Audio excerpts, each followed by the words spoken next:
يا هلا يا ولاد يا حلوين. أنا جدكم حكيم، وجيت لكم النهاردة بحكاية جديدة فيها حكمة هتخلي قلوبكم منورة. يلا اقعدوا حواليا واسمعوا الحكاية معايا. في يوم من الأيام كان فيه ولد اسمه كريم، نفسه يشتري عجلة يركبها ويلعب بيها. باباه وعده من مرتب أول الشهر يشتري له عجلة جديدة قوية وألوانها جميلة. لكن كريم كان مستعجل جدا وما صبرش.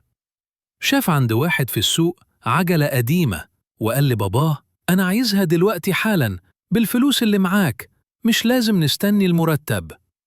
باباه حاول يقنعه: يا كريم، العجلة دي قديمة وممكن تتعبك، استنى كام يوم وأنا أجيب لك واحدة جديدة أحسن بكتير. لكن كريم أصر وقال: لا يا بابا، أنا عايزها دلوقتي.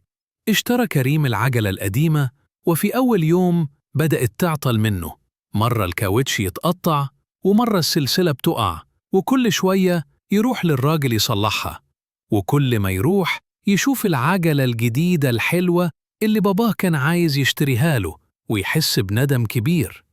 وقتها فهم كريم إن الاستعجال ممكن يخليه يختار اختيارات غلط، وإن الصبر كان هيوفر عليه التعب والندم.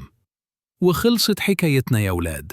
لو عجبتكم القصة ما تنسوش تعملوا لايك للفيديو وتشتركوا في القناة عشان تتابعوا كل الحكايات الجديدة.